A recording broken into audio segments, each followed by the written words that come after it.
SC ST के कई ऐसे नेता हैं जो मंच से गला फाड़ फाड़ कर कहते हैं कि सवर्ण और ओबीसी को एसटी एससी के साथ रोटी बेटी का व्यवहार करना चाहिए, लेकिन जब बात उनकी खुद की बहनों पर आई तो यह मरने मारने पर उतारू हो गए।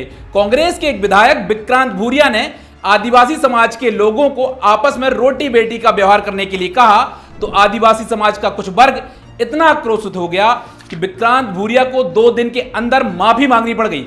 विक्रांत भूरिया ने आदिवासी समाज के कार्यक्रम में कहा कि आदिवासी समाज को एक होने की जरूरत है, एक होने के लिए हमें रोटी बेटी का व्यवहार आपस में करना चाहिए। लेकिन विधायक विक्रांत भूरिया की इस बात से आदिवासी समाज के 2 वर्ग पटेलिया और भिलाला इतना नाराज हो गए कि उन्होंने बिना शर्त विधायक विक्रांत भूरिया को माफी मांगने के लिए कहा। पटेलिया समाज के प्रदेश अध्यक्ष सोम सिंह सोलंकी ने कहा, यह बात ऊंच नीच की नहीं है, लेकिन समाज की अपनी मर्यादाएं होती हैं, विधायक को माफी मांगनी चाहिए। भिलाला समाज के वाल सिंह मसानिया ने कहा कि जो परंपराएं हैं वह आदिकाल से चली आ रही हैं, रोटी का व्यवहार संभव है लेकिन बेटी का व्यवहार संभव नहीं है। अब सोचने की बात यह है, आदिवासी समाज के अंदर खुद इतना जातिवाद है और उनके बड़े बड़े नेता बड़े बड़े मंचों से कहते हैं कि सवर्ण समाज को एससी एसटी से रोटी बेटी का व्यवहार करना चाहिए। पहले आप अपने गिरिबान में तो झांक के तो देखो, फिर सवर्ण समाज को ज्ञान देना।